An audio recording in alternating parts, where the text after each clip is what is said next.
Hello and welcome to Shanvi Study Circle. So today we are going to discuss the chapter development from social science economics.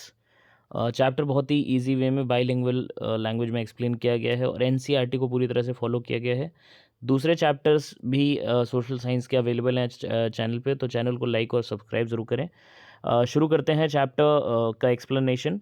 सबसे पहले हम बात करेंगे development की जो definition है, मतलब किस तरह से हम डेवलपमेंट को डिफ़ाइन कर सकते हैं। तो डेवलपमेंट कोई मतलब एक इसकी बेसिक एक जनरल डेफिनेशन नहीं दी जा सकती, क्योंकि भाई ये एक कॉम्प्रिहेंसिव टर्म है। कॉम्प्रिहेंसिव का मतलब जिसमें बहुत सारी चीज़ें इंक्लूड होती हैं, ठीक। तो इसमें बहुत सारी चीज़ें इंक्लूड हैं, जैसे कि पर कैपिटा इनकम में इंक्रीमेंट, लिविंग स्टैंडर्ड में इम्प्रूवमेंट होना, पॉवर्टी रेट का रिड्यूस होना, एजुकेशन और हेल्थ स्टैंडर्ड्स का इम्प्रूव होना, ठीक है। इसको हम कह सकते हैं that it is a process of social and economic advancement, ठीक है। नाउ नेक्स्ट टॉपिक पे मूव ऑन करेंगे। Difference between development and growth. So development और growth on and off an हम लोग इन दोनों को एक ही जैसे समझ लेते हैं, बट इनमें कुछ डिफरेंसेस हैं। जैसे कि अगर हम ग्रोथ की बात करें तो ग्रोथ से हमारा मतलब होता है चेंज इन शेप, साइज और डायमेंशंस, ठीक है। मतलब जो मेजरेबल एस्पेक्ट हैं किसी भी ऑब्जेक्ट के, वो आपके ग्रोथ में आ जाते हैं, ठीक। डेवलपमेंट की अगर बात करें तो ऑलरेडी हमने अभी ये डेफिनेशन पढ़ी कि भाई डेवलपमेंट को आप जस्ट किसी एक एस्पेक्ट में कन्फाइन करके नहीं रख सकते हो। यहाँ पे आप जो है कई डिफरेंट एस्पेक्ट्स को कंसिडर करते हुए डेवलपमेंट को डिफाइन किया जा सकता है। दूसरा, ग्रोथ जो है ये सिर्फ क्वांटिटेटिव एस्पेक्ट पे फोकस करता है। मेजरेबल जो एस्पेक्ट्स हैं किसी भी ऑब्जेक्ट के, ठीक, उन्हीं पे, जैसे शेप, साइज या डायमेंशंस हो गए, ठीक। अगर हम डेवलपमेंट की बात करें तो ये क्वालिटेटिव और क्वांटिटेटिव दोनों एस्पेक्ट पे फोकस करता है। एग्जाम्पल के तौर पे अगर देखा जाए तो भाई ग्रोथ में हम ले सकते हैं कि किसी पर्सन की हाइट या वेट इंक्रीज़ हो रहा है, तो ये आपका ग्रोथ है जो कि मेजरेबल है। बट अगर एक्सपीरियंस इंक्रीज़ हो रहा है या आईक्यू लेवल इम्प्रूव हो रहा है, तो दैट इज़ डेवलपमेंट, ठीक है। नेक्स्ट टॉपिक है हमारा what development promises different people and different goals. तो ये जो टॉपिक है ये एक्सप्लेन करता है कि भाई ये जो अलग अलग लोग हैं, है ना, they can have same, different और कॉन्फ्लिक्टिंग डेवलपमेंटल गोल्स। अलग अलग लोगों के लिए जो डेवलपमेंटल गोल्स होते हैं वो या तो सेम भी हो सकते हैं, डिफरेंट भी हो सकते हैं और कॉन्फ्लिक्टिंग भी हो सकते हैं। इवन अगर हम अपनी क्लास में सारे बच्चों से पूछना शुरू करें तो वहाँ पे भी हम देखेंगे अलग अलग बच्चों के लिए डेवलपमेंटल गोल अलग अलग होंगे, या कुछ हो सकता है कुछ सेम बताएं कि, और कुछ लोगों के लिए जो डेवलपमेंटल गोल हैं कॉन्फ्लिक्टिंग। कॉन्फ्लिक्टिंग कहने का मतलब यहाँ पे ये है कि जैसे किसी एक व्यक्ति के लिए जो डेवलपमेंट है वो दूसरे के लिए नहीं है। इस बात को हम यहाँ पे दो एग्जांपल्स के थ्रू समझ सकते हैं। That what may be development for one, एक आदमी के लिए जो डेवलपमेंट है वो दूसरे के लिए नहीं होगा, ठीक। इंक्रीज्ड वेजेस कुड बी, जैसे कि अगर हम बात करें किसी फैक्ट्री में या कंपनी में जो वर्कर्स हैं, एम्प्लॉयज़ हैं, उनके लिए उनकी वेजेस का इंक्रीमेंट होना, वेजेस बढ़ना उनके लिए डेवलपमेंट है। बट जाहिर सी बात है जो एम्प्लॉयर है ना, उसके लिए ये अच्छा नहीं है, ठीक। एम्प्लॉयर के लिए क्या होगा कि मतलब जो एम्प्लॉयज़ हैं या वर्कर्स हैं वो जितने कम वेजेस पे काम करें उसके लिए उतना बेटर हो। दूसरा एग्जांपल हम ले सकते हैं कि भाई जैसे कोई इंडस्ट्रियलिस्ट है, ठीक, वो चाहेगा कि और ज़्यादा डैम्स बने, और ज़्यादा इलेक्ट्रिसिटी सप्लाई वो चाहेगा अपने लिए। बट डैम्स के कंस्ट्रक्ट होने से जो सराउंडिंग वेजिटेशन होती है, लैंड एरिया होता है, वो सबमर्ज हो जाता है, ठीक। जो लोकल लोग हैं उनको डिस्प्लेस होना पड़ता है, तो ये उनके लिए डेवलपमेंट नहीं है, ठीक। तो ये टॉपिक आपको क्लियर हो गया होगा। नेक्स्ट आते हैं हमारी एनसीईआरटी बुक में एक टेबल दिया गया है इसको लेकर के कि डेवलपमेंटल गोल अलग अलग लोगों के लिए अलग अलग हो सकते हैं, इस बात को समझाने के लिए। तो इसमें से कुछ कैटेगरीज कभी कभी होता है कि हमसे पूछ लिया जाता है, तो इसलिए इनको हम यहाँ पे डिस्कस कर लेंगे। सबसे पहले एक लैंडलेस रूरल लेबरर, ठीक है, एक गांव में रहने वाला एक गरीब व्यक्ति जिसके पास ज़मीन भी नहीं है, ठीक। तो सबसे पहले तो जाहिर सी बात है वो चाहेगा कि कहीं ना कहीं उसके पास थोड़ी सी ज़मीन हो जाए, ठीक। अपने लिए रेगुलर वर्क चाहेगा, अच्छी वेजेस चाहेगा, ठीक है। ये उसके लिए डेवलपमेंटल गोल हो सकते हैं। इसी तरह से एक प्रॉस्पेरस फार्मर पंजाब से, ठीक है, प्रॉस्पेरस फार्मर है तो भाई वो चाहेगा कि उसके जो क्रॉप्स हैं और ज़्यादा हाई प्राइस पे बिकें, ठीक है, उसको जो एमएसपी मिलती है क्रॉप्स से और ज़्यादा मिले, ठीक है। इसके लिए जो लेबर वगैरह जो एग्रीकल्चर लेबरर जिनको वो हायर करता है वो उसको सस्ते रेट पे मिल जाए, ठीक है। इसी तरह से अगला है हमारा farmers who depend only on rain for growing crops. अब जाहिर सी बात है जो किसान बारिश पे डिपेंड करता है वो चाहेगा बारिश अच्छी हो, या फिर कह सकते हो कि इरिगेशन फैसिलिटीज़ जो हैं वो डेवलप हों उसके एरिया में, ठीक है। दूसरा, rural women from a land owning family. Rural women from a land owning family, तो जाहिर सी बात है उस सोसाइटी में अपना स्टेटस इंप्रूव करना चाहेगी, इक्वल राइट्स चाहेगी, ठीक है। एक अर्बन अनएम्प्लॉयड यूथ की बात करें तो भाई अनएम्प्लॉयड है तो जाहिर सी बात है उसके लिए सबसे बड़ा डेवलपमेंटल गोल एम्प्लॉयमेंट ही होगा। दूसरा, a boy from a rich urban family. Rich urban family से एक लड़का अगर है तो जाहिर सी बात है उसके पास जो बेसिक जो मतलब ऑल जो लग्जरीज जो एक जनरली लोग चाहते हैं वो सारी लग्जरीज उसके पास ऑलरेडी होंगी। तो वो क्या चाहेगा, वो बाहर जा कर के अब्रॉड जा कर के सेटल होना चाहेगा, पढ़ाई करना चाहेगा, ठीक है। दूसरा, girl from a rich urban family, वो इक्वल फ्रीडम इक्वल राइट्स चाहेगी as per the boy is getting in the family. जो लड़के को मिल रही हैं बिल्कुल वैसी ही राइट्स, उतनी ही इक्वल फ्रीडम उसको भी मिले, ये उसके लिए डेवलपमेंटल गोल होगा, ठीक है। An Adivasi from Narmada valley. Narmada valley में जो आदिवासी हैं उनके लिए डेवलपमेंटल गोल हो सकता है कि भाई जो रिहैबिलिटेट किया उनको उनको उनके लिए प्रॉपर रिहैबिलिटेशन का अरेंजमेंट किया जाए जब भी उनको डिस्प्लेस किया जाए, या they might want protection against displacement, है ना, उन्हें डिस्प्लेस ना किया जाए, उनकी जगह से हटाया ना जाए किसी भी वजह से, किसी भी डेवलपमेंटल एक्टिविटी की वजह से, ठीक है। यही उनके लिए डेवलपमेंटल गोल होगा। अब आते हैं कैरेक्टरिस्टिक्स ऑफ डेवलपमेंट। ये जनरल क्वेश्चन है, पूछा जा सकता है। तो डेवलपमेंट की अगर हम बात करें, सबसे पहले हम कह सकते हैं कि भाई एक पॉजिटिव और प्रोग्रेसिव चेंज है ना। जब भी हम डेवलपमेंट की बात करते हैं तो हम आगे बढ़ने की बात करते हैं, इसीलिए हम इसको प्रोग्रेसिव और पॉजिटिव चेंज कहेंगे। अगला, ये डायनेमिक और कॉन्टीन्यूअस प्रोसेस है। तो डेवलपमेंट हमेशा एक कंटिन्यूअसली चलने वाला प्रोसेस है, मतलब ये जो चीज़ें जैसे आज हैं, जो चीज़ें है ना, जाहिर सी बात है आज से 10 साल बाद, 5 साल बाद उससे बेटर होंगी, ठीक है। या जो भी चेंज आएगा वो कहीं ना कुछ उसमें इम्प्रूवमेंट हमें देखने को मिलता है, ठीक। तो इसीलिए हम कहते हैं कि भाई ये एक डायनेमिक और कॉन्टीन्यूअस प्रोसेस है, लगातार चलता रहता है। फिर हम कह सकते हैं कि भाई डेवलपमेंटल जो अलग अलग लोग हैं उनके लिए डेवलपमेंटल जो गोल्स हैं वो सेम, डिफरेंट या कॉन्फ्लिक्टिंग हो सकते हैं, इस बात को ऑलरेडी हम समझ भी चुके हैं। Next, what may be development for one may not be development for other. ये भी अभी हमने समझा कि भाई एक आदमी के लिए जो डेवलपमेंट है वो दूसरे के लिए भी उस डेवलपमेंट हो, ऐसा ज़रूरी नहीं है ना। जैसे डैम वाला एग्जांपल, और हमने दूसरा एग्जांपल जो लिया था कि एक फैक्ट्री में जो वेजेस इंक्रीमेंट की बात की गई थी, वो वाला एग्जांपल, ठीक है। डेवलपमेंट हैज़ मेनी एस्पेक्ट्स, है ना, इसके बहुत सारे एस्पेक्ट्स होते हैं, physical development, social development, emotional development या कॉग्निटिव डेवलपमेंट। कॉग्निटिव से मतलब इंटेलेक्चुअल, आपका जैसे आईक्यू लेवल इंप्रूव होना, सोचने समझने की शक्ति में वृद्धि होना, ठीक है, ये कॉग्निटिव डेवलपमेंट होता है। नेक्स्ट आते हैं इनकम एंड अदर गोल्स।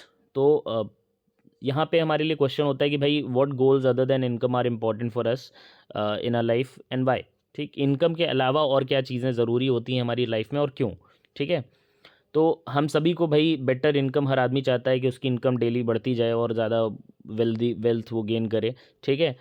और ये काफ़ी इंपॉर्टेंट फैक्टर है हमारी लाइफ में, हमारे लिविंग स्टैंडर्ड को इम्प्रूव करने के लिए, या सारी जो फैसिलिटीज़ हैं उनको अवेल करने के लिए बहुत ज़रूरी है। बट इनकम के अलावा भी कुछ चीज़ें हैं जो हमारी लाइफ में इक्वली मैटर करती हैं, इक्वली इंपॉर्टेंट हैं, ठीक। क्वालिटी ऑफ लाइफ को मेंटेन करने के लिए, जैसे सभी लोग चाहते हैं कि भाई सोसाइटी में हमें इक्वल ट्रीटमेंट मिले, ठीक है। फ्रीडम हर कोई चाहता है अपने लिए, एक सेंस ऑफ सिक्योरिटी, जहाँ पे भी आप काम कर रहे हो, जैसे स्पेशली वुमेन के लिए अगर हम बात करें, उन्हें सेंस ऑफ सिक्योरिटी उनके लिए बहुत ज़रूरी हो जाती है, ठीक। रिस्पेक्ट, है ना। अब इस सिचुएशन को हम ऐसे समझ सकते हैं कि भाई आप मान लीजिए किसी एक हाई पेइंग जॉब में हो, ठीक है, किसी कंपनी में, बड़ी कंपनी में हो, जहाँ पे आपको बहुत अच्छी सैलरी मिल रही है, बट वहाँ पे आपको डिस्क्रिमिनेट किया जाए, आपको को फ्रीडम ना हो, मतलब आपको बात बात पे रोका टोका जाए, ठीक है। सेंस ऑफ सिक्योरिटी आप फील ना करो वहाँ पे, रिस्पेक्ट आपको ना मिले, ठीक। तो जाहिर सी बात है कुछ दिन तो हो सकता है कि आपको एक अच्छी सैलरी की वजह से आप रुक जाओ, बट लॉन्ग टर्म में आप वहाँ पे सर्वाइव नहीं कर पाओगे ना। आप चाहोगे कि भले ही भाई 10-20 हज़ार मुझे कम मिले, बट सम्मान बहुत ज़रूरी है ना, इक्वल ट्रीटमेंट बहुत ज़रूरी है, फिर ये सारी चीज़ें आपके लिए मैटर करने लगती हैं। तो यही चीज़ यहाँ पे समझाई जा रही है। तो हम ये कह सकते हैं कि मनी और जो भी मटेरियलिस्टिक चीज़ें हैं जो हम उससे खरीद सकते हैं, ठीक, वो सभी इंपॉर्टेंट है हमारी लाइफ में, बट उसके साथ ही साथ नॉन मटेरियलिस्टिक चीज़ें भी उतनी ही ज़रूरी हैं हैप्पी और हेल्दी लाइफ के लिए, ठीक है। नाउ नेक्स्ट टॉपिक कि भाई for development people look at mix of goals. ये स्टेटमेंट के तौर पे क्वेश्चन कभी कभी दे दिया जाता है कि भाई इस बात को जस्टिफाई करने के लिए बोला जाता है। ठीक है, तो इस बात को हम जस्टिफाई कर सकते हैं कि मतलब जब हम किसी एक चीज़ की बात करते हैं, एक चीज़ को लेकर के डेवलपमेंट की बात करते हैं, उसमें बहुत सारे और भी डेवलपमेंटल गोल्स छुपे हुए होते हैं। जैसे कि अगर हम बात करें कि भाई मान लीजिए आपको एक अच्छी जॉब मिली कहीं पे बाहर, आपके होम टाउन से काफ़ी दूर या दूसरे स्टेट में या दूसरी कंट्री में। ठीक, तो वहाँ पे जाने के पहले ज़ाहिर सी बात है आप सिर्फ सैलरी इज़ एक फैक्टर नहीं होगा, इनकम एक फैक्टर नहीं होगा जिसको आप कंसिडर करोगे। इनकम के अलावा और भी चीज़ों को आप वहाँ पे कंसिडर करोगे ज्वाइन करने के पहले, है ना? कि आपके लिए क्या फैसिलिटीज़ हैं, हाउसिंग फैसिलिटीज़ हैं, जो फूड है, अकोमोडेशन है, ठीक, फैमिली के लिए क्या एक्स्ट्रा फैसिलिटीज़ मिल रही हैं, ठीक, वहाँ पे जो लिविंग कंडीशंस हैं वो किस तरह की हैं, आप वहाँ पे सर्वाइव कर पाओगे नहीं कर पाओगे। ठीक, सारी चीज़ें आप कंसिडर करने के बाद ही जाहिर सी बात है उस प्रपोज़ल को आप एक्सेप्ट करोगे। ठीक है, इसी तरीके से जैसे यहाँ पे आपको एक एग्जांपल के थ्रू वुमेन की बात की गई है, उसके उसको लेकर के चीज़ें समझाई गई हैं कि that women are engaged in paid work. जैसे कि हम सोसाइटी में देखते हैं कि जो भी फीमेल्स हैं, दोज हु आर वर्किंग, है ना, कहीं ना कहीं काम कर रहे हैं, तो उनका सोसाइटी में एक स्टेटस जो होता है वो थोड़ा अपलिफ्टेड होता है एज़ कम्पेयर टू जो होम मेकर्स हैं, हाउस वाइफ्स हैं। ठीक है, उनको उतना इम्पोर्टेंट नहीं माना जाता। ठीक, यानी कि काम करने से उनकी डिग्निटी में सोसाइटी में इम्प्रूव, तो एक चीज़ अगर एक डेवलपमेंटल गोल फुलफ़िल हो रहा है किसी का, ठीक, कि भाई वो कहीं ना कहीं काम करने लग गए, तो उससे दूसरे डेवलपमेंटल गोल्स भी उनके फुलफ़िल हो रहे हैं, उनको सोसाइटी में रिस्पेक्ट मिल रही है, उनका स्टेटस अपलिफ्ट हो रहा है। ठीक है, ये भी डेवलपमेंटल गोल साथ में फुलफ़िल हो रहा है। सो अब जाहिर सी बात है when women will get respect, है ना, जब उनको रिस्पेक्ट मिलेगी तो उनका मतलब सिर्फ बाहरी सोसाइटी में ही रिस्पेक्ट नहीं मिल रही है, बल्कि जो हाउस होल्ड है, घर में भी उनकी वैल्यू बढ़ जाती है। ठीक, लाइक जैसे हाउस होल्ड जो वर्क है उसमें शेयरिंग, है ना, या मोर एंड मोर वुमेन, है ना, जब बाहर जाना शुरू कर देंगे तो the greater acceptance for of women working outside. ठीक, और ज़्यादा उनको देख के और ज़्यादा हो सकता है कि भाई दूसरी जो फीमेल्स हैं, ठीक, they can start going outside, है ना, वो भी शुरू कर दें जाना, कहीं ना कहीं काम करना। ठीक, सेफ़ एंड सिक्योर एनवायरनमेंट, है ना, जितना जैसे किसी भी प्लेस पे जो वर्किंग प्लेस है वहाँ पे एक sense of security specially women के लिए बहुत ज़रूरी होती है। जब तक वो अपने प्लेस ऑफ वर्क पे सेफ़ एंड सिक्योर फील नहीं करेंगे, ठीक, तो वो ज़ाहिर सी बात है वहाँ पे डिफरेंट जो वैरायटी ऑफ जॉब्स हैं उनको टेकअप नहीं करेंगे। ठीक है, तो हम ये कह सकते हैं कि भाई इनकम एक इम्पॉर्टेंट कंपोनेंट है डेवलपमेंट को असेस करने के लिए, समझने के लिए। ठीक, बट इनकम के अलावा भी और बहुत सारी चीज़ें ज़रूरी होती हैं। ठीक, जैसे कि अभी हमने बात की इक्वल ट्रीटमेंट की, फ्रीडम की, सिक्योरिटी की, रिस्पेक्ट की, और ये हम कह सकते हैं कि डेवलपमेंटल गोल के साथ और भी कई सारे डेवलपमेंटल गोल हमारे जुड़े हुए होते हैं। ठीक है, नेक्स्ट टॉपिक हमारा है नेशनल डेवलपमेंट। तो नेशनल डेवलपमेंट की जब हम बात करते हैं तो हमारा मतलब होता है पूरे कंट्री के, होल कंट्री के डेवलपमेंट से। ठीक है, और कंट्री जाहिर सी बात है तभी डेवलप होगी जब वो किसी कंट्री की जो पॉपुलेशन है उसका डेवलपमेंट होगा, वहाँ के रहने वाले जो लोग हैं उस कंट्री में उनका डेवलपमेंट होगा, तभी कंट्री का डेवलपमेंट होगा। ठीक, तो जो नोशन है नेशनल डेवलपमेंट का, ये कंट्री टू कंट्री वेरी करता है। ये भी बात समझने वाली है कि भाई हम ये नहीं कह सकते ना कि हर एक कंट्री के लिए डेवलपमेंट का मीनिंग सेम होगा, है ना। इंडिया के लिए जो डेवलपमेंट है जाहिर सी बात है वो पाकिस्तान के लिए डेवलपमेंटल गोल नहीं होंगे, है ना। पाकिस्तान के लिए डेवलपमेंटल गोल कुछ और होंगे, इंडिया के लिए कुछ और होंगे, यूएसए के लिए कुछ और होंगे। तो कंट्री टू कंट्री जो नोशन है नेशनल डेवलपमेंट का वो वेरी करेगा। ठीक है, नेशनल डेवलपमेंट भी एक हम कह सकते हैं कॉम्प्रिहेंसिव टर्म है जिसमें बहुत सारी चीज़ें आ जाती हैं। जो कंट्री के में रहने वाले लोग हैं उनके लिविंग स्टैंडर्ड को इम्प्रूव करना, ठीक है, उनकी पर कैपिटा इनकम में इंक्रीमेंट होने से ही नेशनल डेवलपमेंट होगा। तभी भाई जाहिर सी बात है जब पर कैपिटा इनकम इंक्रीज़ करेगी, हर व्यक्ति की इनकम बढ़ेगी, ठीक है, तभी उसका एक कंट्रीब्यूशन जो इकोनॉमी में है, नेशनल इकोनॉमी है, उसमें बढ़ेगा। ठीक है, हम लोग टैक्सेस तभी पे कर पाएंगे जब हमारी इनकम बढ़ेगी, है ना, प्रोवाइडिंग, और जितनी ज़्यादा आपकी इनकम होगी आप उतना ज़्यादा टैक्स पे करोगे, मींस आपका कंट्रीब्यूशन इकोनॉमी में, नेशनल इकोनॉमी में उतना ज़्यादा होगा। ठीक है, so providing social amenities, education, medical care, social services, ये सारी चीज़ें बहुत ज़रूरी हो जाती हैं कंट्री के डेवलपमेंट के लिए, नेशनल डेवलपमेंट के लिए। ठीक है। How to compare different countries and states. अब हम आते हैं कि अलग अलग जो कंट्रीज़ हैं उनको कंपेयर अगर हमें करना है, स्टेट्स को कंपेयर करना है, तो हम किस तरीके से करेंगे।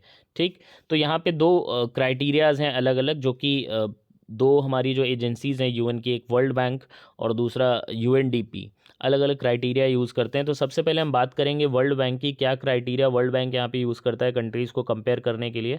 तो जो क्राइटेरिया यहाँ पे वर्ल्ड बैंक यूज़ करता है वो है पर कैपिटा इनकम या फिर एवरेज इनकम।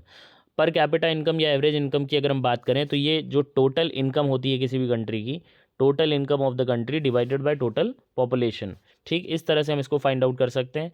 ठीक, वर्ल्ड डेवलपमेंट रिपोर्ट जो कि पब्लिश की जाती है वर्ल्ड बैंक की तरफ से, ठीक, इसमें क्राइटेरिया बताया गया है कि किस तरह से वो रिच और पुअर कंट्रीज़ को क्लासिफाई करते हैं। ठीक है, रिच या फिर डेवलप्ड कंट्रीज़ और दूसरा पुअर या अंडर डेवलप्ड कंट्रीज़। ठीक है, अगर हम बात करें कंट्रीज़, ऐसी कंट्रीज़ जिनकी पर कैपिटा इनकम या average income 49,900 US dollars per annum या उससे भी ज़्यादा है, तो ऐसी कंट्रीज़ को हम रिच या डेवलप्ड कंट्रीज़ कहेंगे।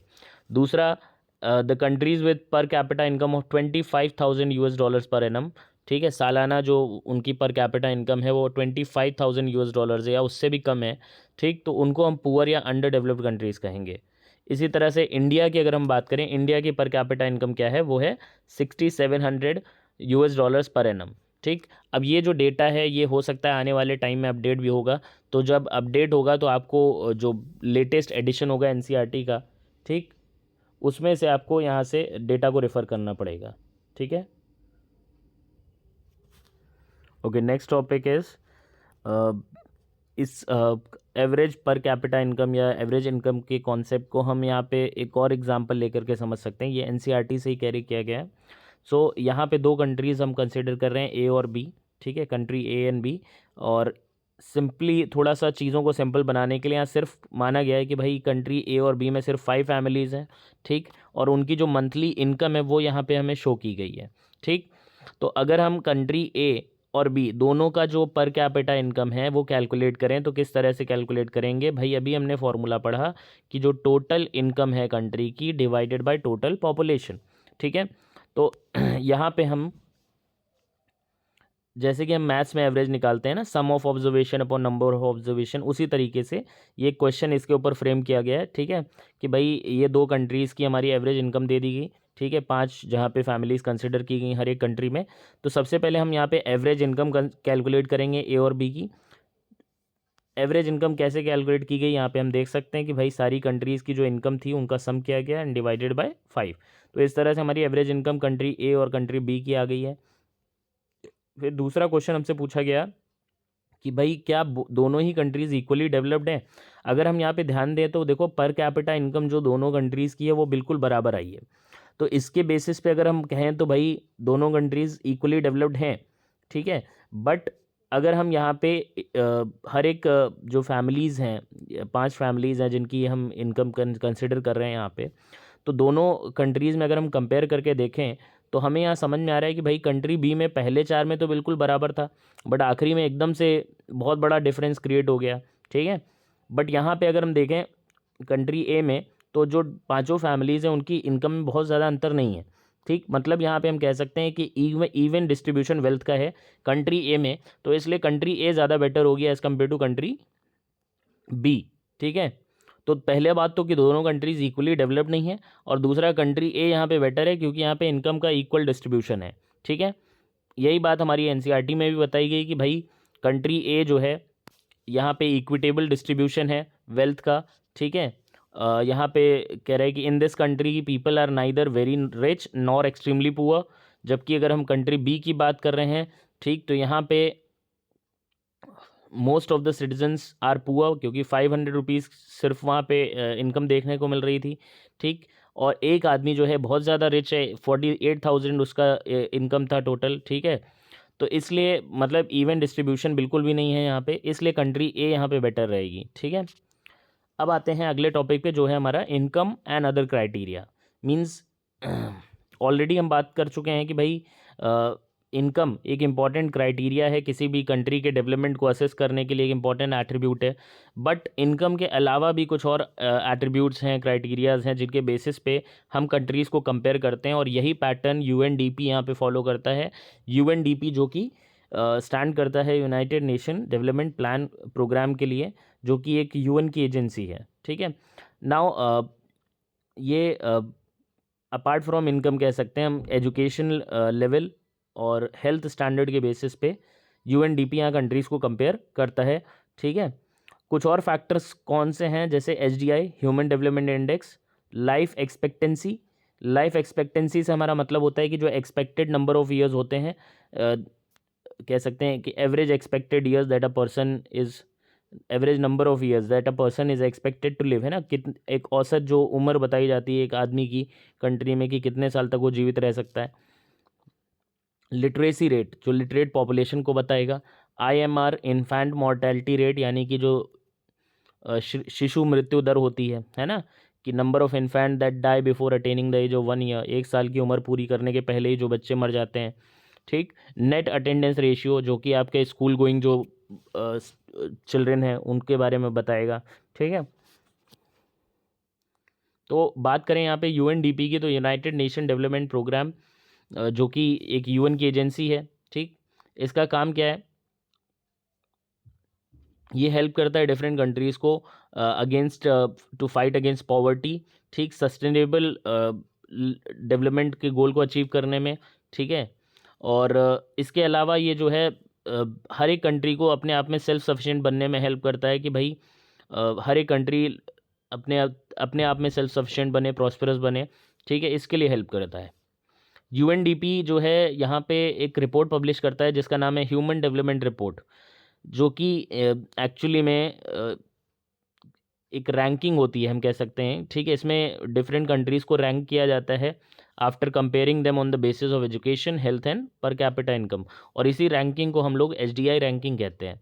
ठीक है, मतलब डिफरेंट कंट्रीज़ को उनके एजुकेशनल लेवल के बेसिस पे, हेल्थ के बेसिस पे, पर कैपिटा इनकम के बेसिस पे कंपेयर करने के बाद एक रैंकिंग अलॉट कर दी जाती है, जिसे हम ह्यूमन डेवलपमेंट इंडेक्स कहते हैं। ठीक है, अब इसको समझने के लिए हम यहाँ पे समझ सकते हैं कि भाई जैसे पर कैपिटा इनकम 3 सेलेक्टेड स्टेट्स की यहाँ पे कंपेयर की गई है, हरियाणा, केरला और बिहार। तो आउट ऑफ दीज 3, इन तीनों में हमें देखने को मिल रहा है कि भाई जो हरियाणा है इसकी पर कैपिटा इनकम सबसे ज़्यादा है।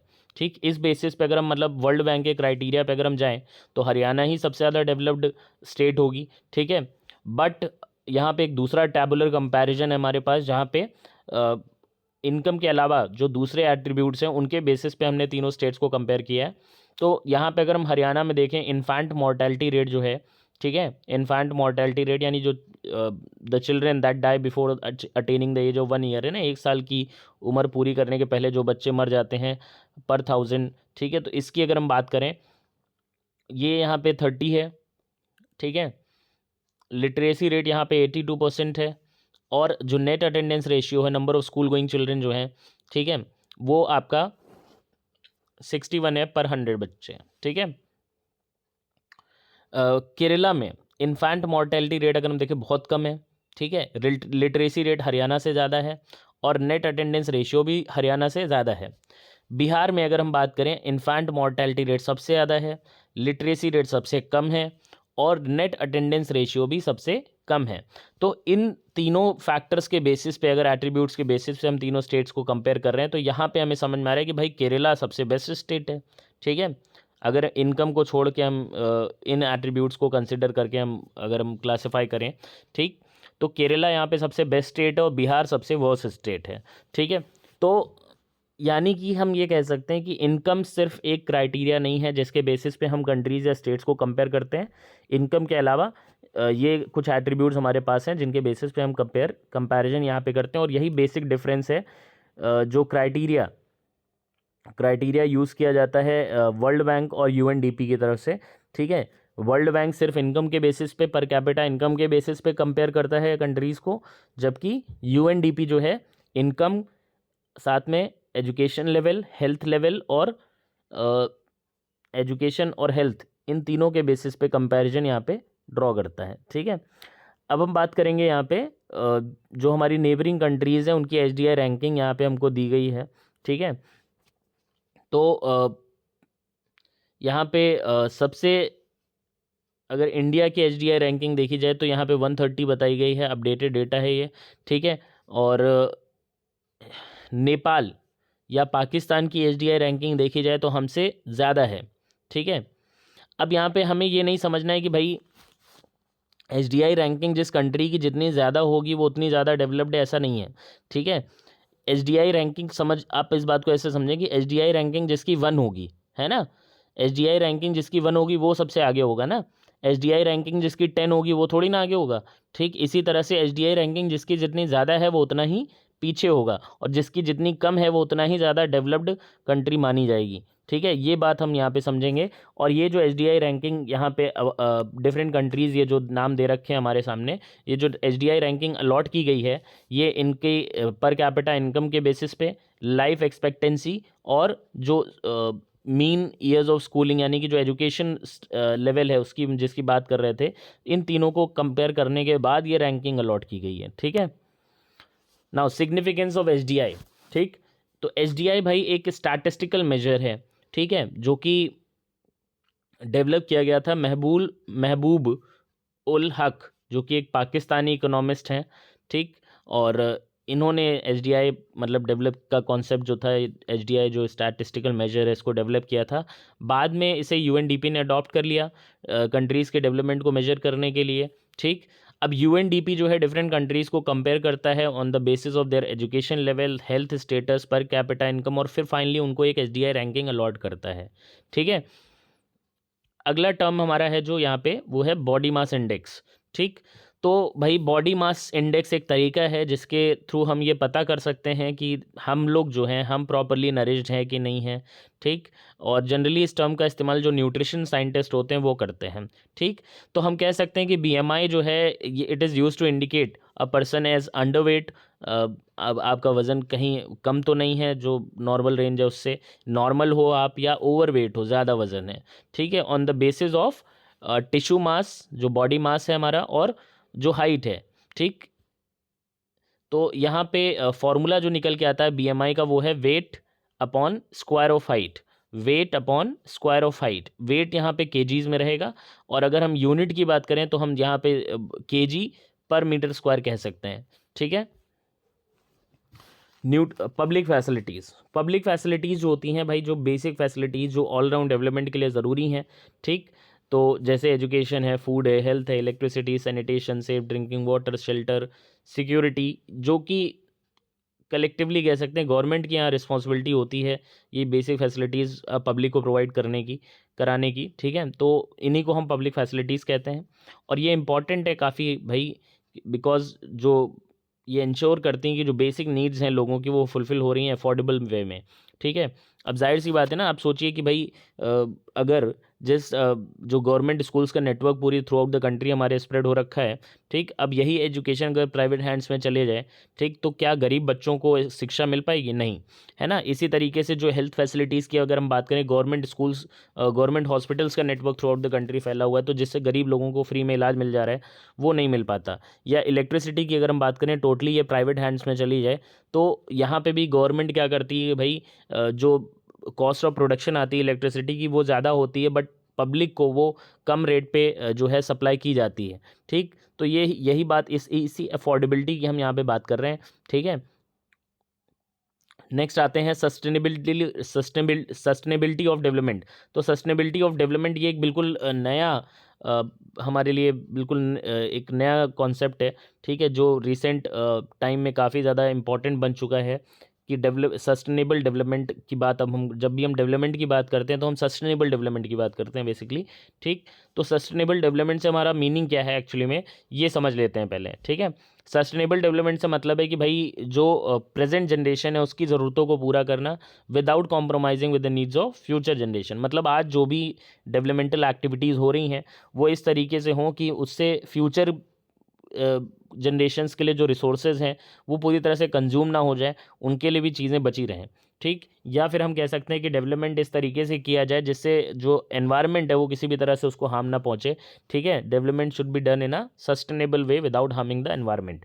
ठीक। दो हमारी बुक में एग्जांपल्स कंसिडर किए गए इस बात को समझाने के लिए। ठीक, सबसे पहले ग्राउंड वाटर लेवल की अगर हम बात करें तो भाई ये बात हमें समझ में आती है कि विद द इंक्रीजिंग पॉपुलेशन, जैसे जैसे पॉपुलेशन लेवल बढ़ता जा रहा है, ठीक, वाटर रिसोर्सेज की डिमांड कंटिन्यूसली तेज़ी से बढ़ती चली जा रही है। और इन रिसोर्सेज जो हैं ये ओवर यूटिलाइजेशन की वजह से ग्राउंड वाटर लेवल तेज़ी से डिप्लीट होता जा रहा है। ठीक, जैसे कि हम यहाँ पे देख पा रहे हैं कि भाई यहाँ पे एक लेडी है जिसे पानी निकालने के लिए काफ़ी यहाँ पे बाल्टी जो है इनको काफ़ी गहराई में लेके जानी पड़ रही है, क्योंकि पानी का लेवल बहुत नीचे चला जा चुका है। ठीक है। दूसरा बात की गई यहाँ पे क्रूड ऑयल रिजर्व्स की, जो कि हम जानते ही हैं भाई हमारे नॉन रिन्यूएबल रिसोर्सेज हैं। ठीक। और यहाँ पे कुछ कंट्रीज़ या रीजन्स दे रखे हैं, उनके रिजर्व्स कितने उनके पास रिजर्व्स हैं अभी क्रूड ऑयल के, और कितने सालों में आगे चल के वो ख़त्म हो जाएंगे, उसका एक एस्टिमेशन यहाँ पे किया गया है। तो फिर वही बात आती है कि जो क्रूड ऑयल रिजर्व्स हैं हमारे पास, चूँकि वो नॉन रिन्यूएबल रिसोर्स हैं और हमें उन्हें सस्टेनेबल वे में यूज़ करने की ज़रूरत है ताकि फ्यूचर जनरेशन के लिए चीज़ें बची रहें। ठीक है, इसीलिए सस्टेनेबिलिटी का जो इशू है वो बहुत ज़्यादा इंपॉर्टेंट हो जाता है। ठीक है। Thanks for watching this video and don't forget to like and subscribe. That's all for now.